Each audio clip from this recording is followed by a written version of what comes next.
아직 일본이 화이트리스트 우리나라를 대상에서 제외하는 거를 지금 확정하지는 않았어요. 좀 미뤄지는 것 같아요. 네, 지금 아베 총리가 휴가를 간 상황인데요. 휴가?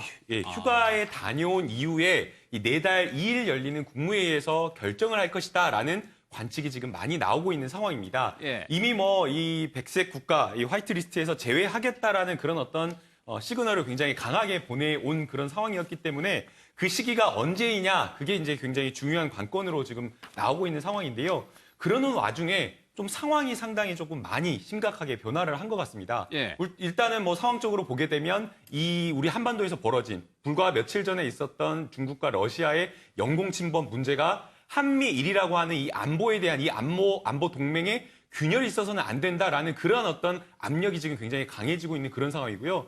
그다음에 이 수출 규제와 관련되어서도 처음에 일본에서는 그냥 이제 3개 정도의 수출품을 규제하면 우리나라 반도체 산업을 이렇게 뭔가 영향을 받을 것이다 라고 하면서 우리나라만 직접 타격하는 듯한 그런 어떤 생각을 했겠지만 예. 지금 세계적인 어떤 경제의 어떤 저명한 어떤 애널리스트나 이런 사람들 그리고 또 미국의 반도체 협회 이런 데서 나오는 분석 보고서는 한국만 타격을 받는 것이 아니라 전 세계 반도체 공급 라인 자체가 타격을 받을 것이고 결국 그것은 회복하기가 어려운 어떤 그런 상황일 것이다. 예. 또 그리고 일본 자국 내의 어떤 경제적인 어떤 평가를 보게 되면 미국 산업, 관광 산업 이런 것들이 다 영향을 받기 때문에 아주 이 작은 그 정치적인 어떤 보복으로 경제 산업에 미치는 전반적인 세계 경제에 미치는 영향이 너무 크기 때문에 신중해라, 철회해라라는 그런 어떤 세계적인 목소리가 나오고 있어서 예. 지금 내달 2일로 일본이 이렇게 화이트리스트에서 제외하겠다라고 했는데 과연 그때 또 이렇게 무엇인가 어떤 이슈가 터져 나온다라고 한다면 화이트리스트의 이런 어떤 것들 제외하는 거 쉽지도 않을 것 같다는 생각도 듭니다. 예. 어제 민주당 일본 경제 침략 특위에서 외신 기자 간담회를 했었는데 일본의 극우 언론인이죠. 구로다 위원이 좀 이의를 제기했습니다. 어떤 내용인지 좀 보겠습니다. 이번에 반도체 사태는요, 한국 경제가 일본과의 협력하에서 얼마나 발전하고 이렇게 됐는지를 알려주는. 근데 이번에 여당에서 무슨 일본 경제 침략 대책위원회 그런 말이 나와 있는데요. 흔히 경제 침략이라고 할 때는 아까 말씀드린 것처럼 한일 관계에 있어서 그만큼 일본의 경제가 한국에 큰 영향을 주었다는데 그것이 혹시나 침략이라고도 할 수 있죠. 근데 침략이라는 게 약간 우리가 일본의 그 기사 쓸 때도 약간 어색합니다. 그래서 다른 용어로 쓰면 어떨까 생각합니다. 일본 경제 압력이라든가. 구로다 논설위원은 이제 우리도 많이 아는 사람인데 이 주장 어떻게 생각하세요? 글쎄요, 침략이라는 용어가 적절한지 부적절한지에 대해서는 여러 가지 생각이 있을 수 있고, 일부분에서는 이 상황이 과연 침략이냐 할 수는 있을 거고, 그리고 우리나라 반도체 산업이 성장하는 과정에서 일본이 많은 기여를 해온 것은 사실입니다. 예. 그렇지만은 현재 지금 진행되고 있는 이 상황만을 놓고 본다면은 일본의 조치는 정말 부당한 조치이고, 침략이라는 단어를 굳이 안 쓴다 하더라도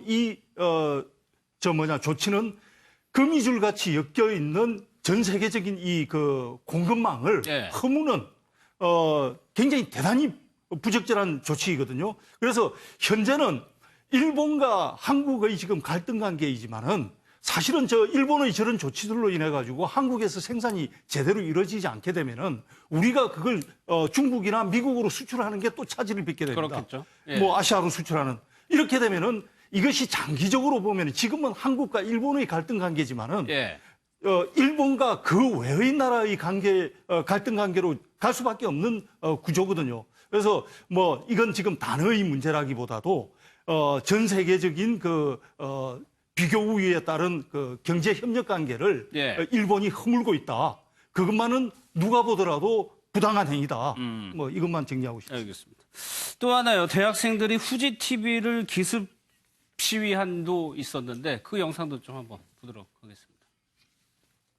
후지 TV 서울지구는 당장 폐쇄하라! 폐쇄하라!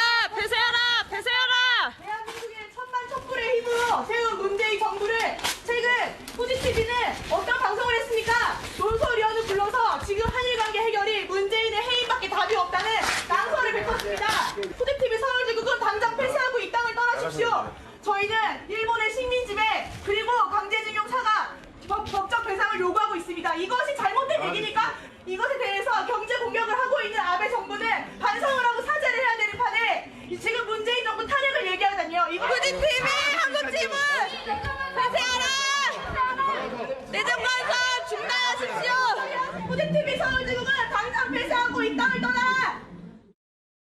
대학생 진보연합이라는 단체 학생들인데 글쎄요, 이 단체가 그 전에 했던 행적들을 보면은 김정은 위원장을 좀 칭송하는 퍼포먼스도 하고 했던 그 네, 단체가. 약간 이제 논란은 있었죠. 예. 그런데 이번 후지 TV 관련해서 이렇게 기습 시위한 것 자체는 지난번에 그 하라이라는 그 후지 TV 논설위원이 예. 그 후지 TV 계열사의 유튜브에 가서 그런 얘기를 했어요. 현재 상황을 타개하기 위해서는 문 대통령의 목을 칠 수밖에 없다. 예. 이 목을 칠 수밖에 없다는 이 용어도 굉장히 좀 논란이 많이 됐었고 이것 자체는 이제 탄핵의 의미를 본 거죠. 왜냐하면 일본에서 목 친다는 것이 막 해고한다랄지 파면한다 그런 말이기 때문에 대통령에 대해서는 탄핵밖에 없는 거죠. 그래서 극도의 어떠한 금도에 넘는 언어를 써서 굉장히 우리 한국에서 논란이 많았어요. 예.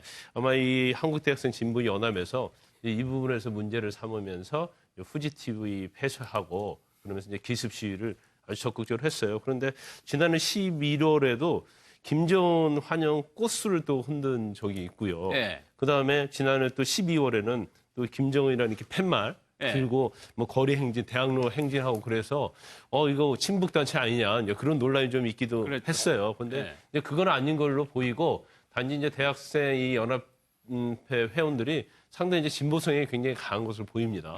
그래서 자기들의 어떤 의견을 표출하는 것 자체를 이제 일반적인 거에 비해서는 굉장히 적극적으로 예. 행동으로 하는 그런 단체인 걸로 보여요. 아까 광안리에 있었던 단체도 그렇고 참 알겠습니다. 그런데 이런 상황을 좀 수견이 일본에서도 조금 이제 감지를 하고 있을까? 언론들이 조금 우리나라의 불매 운동을 조금씩 보도를 하기 시작을 했어요. 뭐 사실 일본의 이제 가장 대표적인 신문 중에 하나인 아사히 신문에서 어떻게 얘기했는가 하면 지난해 일본을 방문한 방문객 중에 가장 많은 숫자가 중국이고 그다음이 한국이다. 근데 그 소비 금액이 6조 원에 달하고 있는데 관광 유치에 제동이 걸리면 좀 광범위한 파장이 나타날 것이다라고 했는데 어떻게 보면 가장 극우 신문 중에 하나인 산케이 신문조차도 예. 한국 불매 운동이 일본 기업에 영향을 나타내기 시작했다.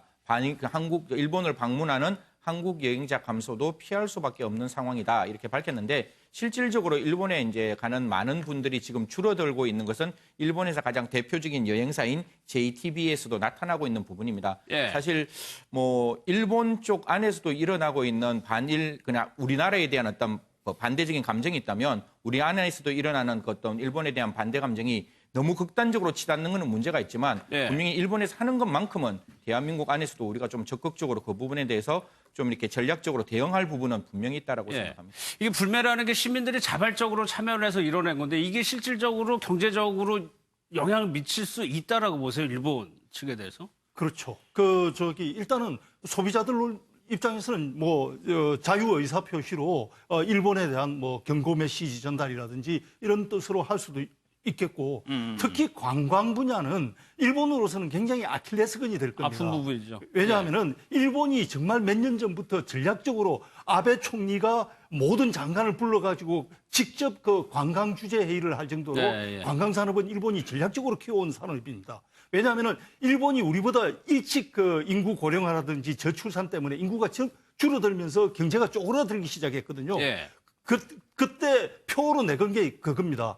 관광객 3명을 유치하면은 그 사람들이 쓰는 돈으로 인해 가지고 인구 1명 줄어드는 것을 커버할 수 상쇄할 있다. 수 있다. 그래서 관광에 전력 질주하자. 이렇게 해서 몇 년 동안 관광산업을 키워왔는데 그 외국에서 오는 관광객의 4명 중에 1명, 그러니까 24%가 한국인입니다. 예. 그 한국인들이 안 오기 시작했으니 지금 일본 언론으로서도 이건 중대한 문제다. 이렇게 예. 자각할 수밖에 없는 거죠. 그럼 이런 가운데 김남국 교수, 네. 이현주 의원 같은 경우에 택배 노조에서 일본 제품을 배달하지 않겠다라고 선언을 했었는데 이 부분에 대해서 좀 비판적인 의견을 밝혔거든요. 어떻게 생각하세요? 네, 이현주 의원의 페이스북 내용을 보게 되면 왜 택배 노동자가 다른 소비자의 선택권과 경제적 자유를 침해하느냐, 예. 일하기 싫으면 하지 마라, 다른 사람이 대신하게 해달라라는 그런 취지였는데요. 이제 우선 이현주 의원의 이 불매운동, 이것에 대한 반대, 찬반을 이런 걸 떠나서 이현주 의원이 택배 노동자들의 이 법적 성격에 대해서 조금 착오가 있었던 것 같습니다. 이분들은 이 큰 대형 택배 운송회사와 계약을 체결한 일종의 자영업자입니다. 그러니까 네. 각자가 사업자이면서 사업자로서 이렇게 계약을 체결해서 운송을 하는 그런 상황이기 때문에 사실은 어떻게 보면 한 명 한 명 택배 노동자가 사장의 지위에 있다고 보고 있기 때문에 그런가요? 예, 그렇기 때문에 택배 노동자가 노조에서 조금 뭔가 좀 자율성을 강화해가지고 이 일본 브랜드인 유니클로 배송을 거부하겠다라고 이렇게 선언을 한 것으로 보이고요.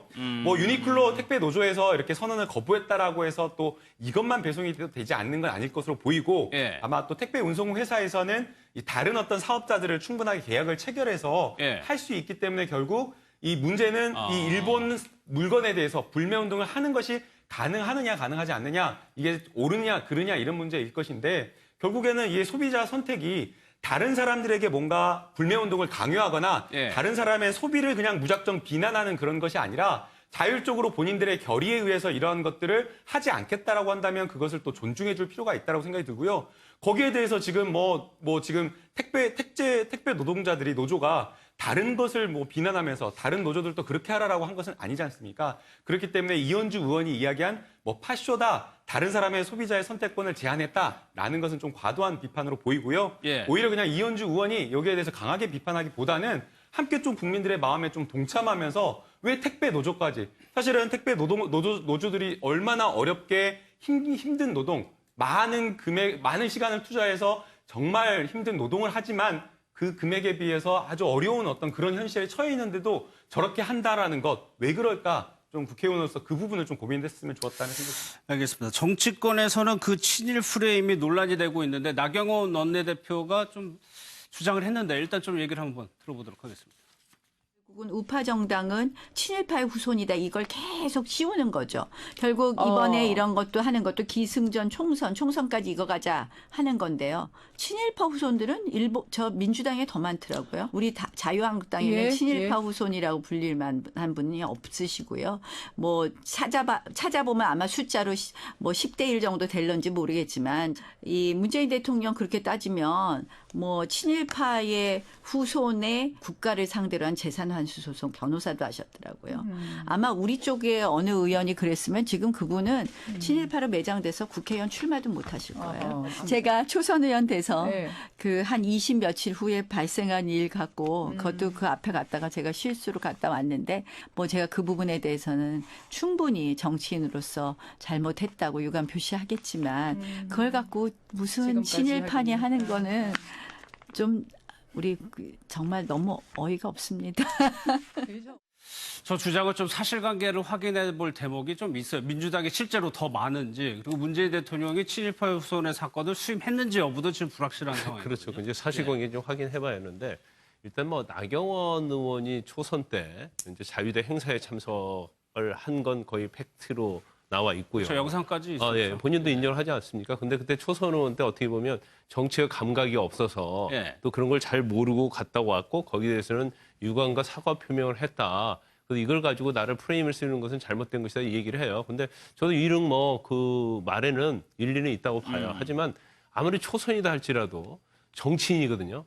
정치인은 사실은 하나하나 행동할 때 굉장히 숙고를 해야 돼요. 그래서 그게 나에게 미칠 영향이 무엇인가를 생각해야 하는데 그 부분에 있어서 본인 자체가 너무 생각이 좀 짧았다. 이제 그런 걸 우리가 지적할 수 있고 지금 최근의 상황을 보면 특히 일본의 수출 규제와 관련해서 자유한국당이 친일 프레임에 완전 같이 있다고 저는 봅니다. 그 이유는 여러 가지가 있는데 물론 민주당에서 공격해서 그런 부분을 자유한국당은 핑계를 대고 있지만 실제로 자유한국당이 자초한 측면도 굉장히 있다고 봐요.